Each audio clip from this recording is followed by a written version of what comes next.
Alors là, on est face à un système de 3 équations à 3 inconnus et on nous demande de le résoudre. C'est-à-dire qu'on va essayer de trouver là où les valeurs possibles pour x, y et z qui vérifient ces 3 égalités.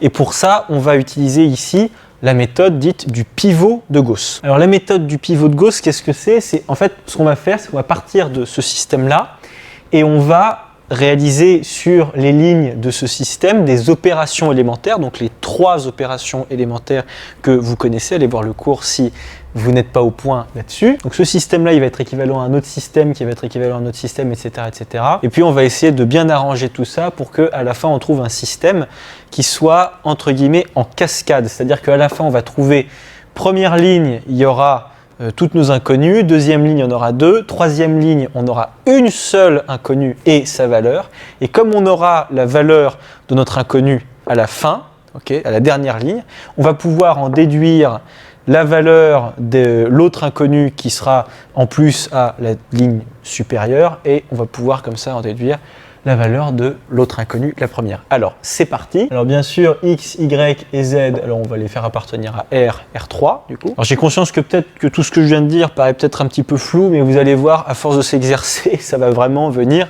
tout seul. Alors déjà, pourquoi est-ce qu'on parle de pivot dans la méthode du pivot de Gauss? C'est parce que c'est toujours la même chose. En gros, ce qu'on veut, c'est que la première ligne nous aide à virer dans la deuxième et dans la troisième ligne les premiers termes qu'on a ici, le x, donc du coup, dans cette deuxième ligne, et le 2x dans cette troisième ligne, avec bien sûr des opérations élémentaires.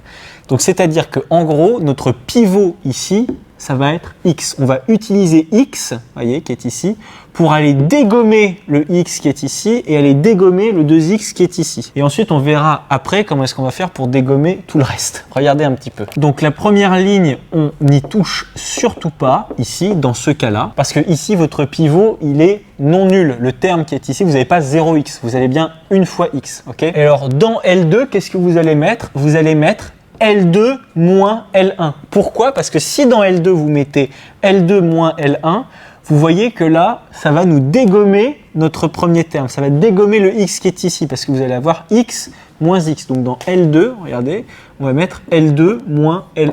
Vous auriez aussi pu mettre d'ailleurs dans L2 L1 moins L2, mais derrière on s'en fiche un petit peu. Donc le terme qui est ici, ça va être x moins x, c'est-à-dire 0 tout simplement. Ensuite vous allez avoir donc L2 moins y moins le terme qui est ici, donc ça va donner moins 2y. Ensuite ici, qu'est-ce que vous allez avoir? Vous allez avoir 2z moins 3z, c'est-à-dire 2z plus 3z, c'est-à-dire plus 5z, est égal à quoi? Ce qu'on a ici, ça va être 3 moins 10, c'est-à-dire 3 plus 10, c'est-à-dire 13. Donc là, vous voyez, par une opération élémentaire, qu'est-ce qu'on a fait? On a dégommé, enfin on a annulé le terme en x qui est ici. Je vous conseille vraiment de mettre un 0 ici pour bien aligner les x avec les x, les y avec les y, les z avec les z, comme ça il y aura beaucoup plus de lisibilité sur la copie et vous ne vous emmêlerez pas trop les pinceaux. Et alors ensuite, pour L3, qu'est-ce qu'on veut? Ici encore, notre pivot, ça va être x et il va nous servir à dégommer le 2x qui est ici. Donc, qu'est-ce qu'on va faire? Et bien, dans L3, on va mettre L3 moins 2 fois L1. On peut tout à fait faire ça, c'est une opération élémentaire.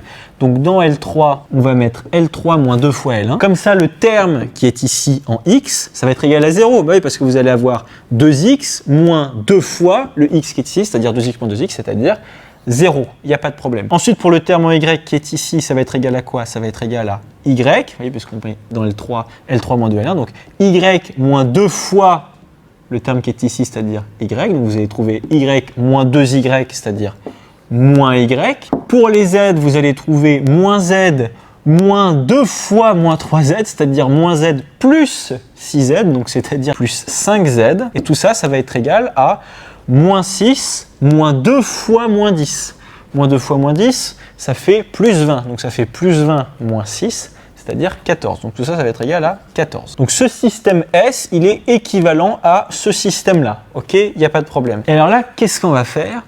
Ce qu'on va faire, c'est qu'on va dégommer maintenant le terme qui est ici. Parce qu'en réalité, ce qu'on veut, c'est exactement, vous savez, comme pour la méthode de la réduite de Gauss, on veut tomber en gros sur un système triangulaire, comme avec la réduite de Gauss, on veut tomber sur une matrice triangulaire. En gros, là on veut un 0, là on veut un 0, et là aussi on veut un 0. Vous voyez le truc? Donc on veut virer le coefficient qui est ici. Alors c'est parti. Alors la première ligne, on n'y touche pas. La deuxième ligne non plus, on n'y touche pas. En revanche, dans la troisième ligne, qu'est-ce qu'on va faire? Eh ben, on va peut-être mettre dans la troisième ligne moins 2 fois cette même ligne, parce que comme ça vous allez avoir moins 2 fois moins y, ça va vous donner plus 2y, et vous allez aussi rajouter plus L2. Donc dans L3, on va mettre moins 2 fois L3 plus L2. Alors pourquoi est-ce qu'on fait ça? C'est parce que ici on veut avoir 0. Et si jamais dans L3, là, vous mettez moins 2 L3 plus L2, ben vous voyez que à ce niveau-là, pour le coefficient qui est ici, vous allez obtenir moins 2 fois moins y, c'est-à-dire 2y, puisque moi pour moi ça fait plus, et vous allez rajouter ça, plus le moins 2y qui est ici, et donc ça va bien faire 0. Donc là vous allez bien sûr avoir 0, puisque là il n'y a que des 0. Là vous avez 0 aussi, on a fait ça exprès. Alors ensuite, au niveau des z, vous allez trouver moins 2 fois 5z, c'est-à-dire moins 10z, plus L2, c'est-à-dire 5z. Donc vous allez trouver moins 5z. Et tout ça, ça va être égal à quoi? Moins 2 fois 14, c'est-à-dire moins 28, ok? Si vous voulez, vous pouvez l'écrire. Moins 28 plus le terme qui est ici, plus 13. Et donc tout ça, bien sûr, ça fait moins 15. Hein. Donc vous trouvez finalement sur votre dernière ligne que moins 5z est égal à moins 15. Alors j'avais juste oublié le plus qui est ici, je suis désolé. Et ça c'est super, pourquoi? Parce que vous avez à la dernière ligne, moins 5z est égal à moins 15. Et là, qu'est-ce qu'on va faire? On va pouvoir remonter en cascade, vous voyez, toute la chaîne. Parce que moins 5z est égal à moins 15, ça veut tout simplement dire que z est égal à moins 15 divisé par moins 5, c'est-à-dire 3, puisque tout se simplifie par moins 5, et vous trouvez bien que z est égal à 3. Maintenant que vous avez trouvé la valeur de z, vous allez la réinjecter dans la deuxième ligne, ce qui va vous donner que moins 2y plus 15 est égal à 13. Donc cette ligne-là, ça nous donne que y est égal à 1. Et ensuite, dans cette ligne-là, il vous reste simplement à injecter la valeur de y dans y, la valeur de z dans z, et on va trouver la valeur de x. Donc y, on le remplace par 1, z, on le remplace par 3, on fait directement la multiplication, 3 fois 3, ça fait 9. Et donc vous tombez sur ce résultat, x est égal à moins 2, y est égal à 1 et z est égal à 3. Donc il n'y a qu'une seule solution à ce système-là, la seule solution possible à ce système, c'est le triplet, x égale moins 2, y égale 1, z égale 3. Donc vous pouvez l'écrire comme ça, la seule solution de S, c'est le triplet moins 2, 1, 3. Faites très attention parce qu'il y a certains élèves qui se disent « Ah tiens, on vient de trouver 3 valeurs, donc ça veut dire que S, il a 3 solutions. » Mais non, pas du tout, pas du tout, pas du tout, pas du tout. Là, vous avez trouvé une seule solution parce que les solutions possibles de S, ce sont forcément des triplets. Vous cherchez des triplets, c'est comme un couple, mais en gros avec 3 membres, des triplets. C'est un PUplay où P est égal à 3. Vous cherchez là où les valeurs possibles de X, Y et Z. Vous cherchez simultanément les valeurs possibles de ces 3 inconnus-là. Donc là, il y a une seule solution et c'est ce triplet-là, moins 2, 1 et 3. Donc la technique, c'est toujours la même chose. Hein. Vous partez de votre système de départ et ensuite, ce que vous voulez faire, c'est arriver à une espèce de système triangulaire, exactement comme pour une matrice triangulaire avec les réduites de Gauss. C'est la même technique, à peu de choses près. Hein. Et ça vous permet de résoudre assez rapidement quasiment n'importe quel système. Alors faites attention quand même quelques fois parce que ça arrive ils sont assez vicieux, que parfois dans la première ligne ici, vous n'ayez pas de x, vous avez 0x. Vous avez tout simplement par exemple y-3z est égal à moins 10. Et alors là, vous êtes un petit peu embêté parce que si là vous n'avez rien, comment vous allez faire pour exploser ça et ça? Ça va être un petit peu compliqué.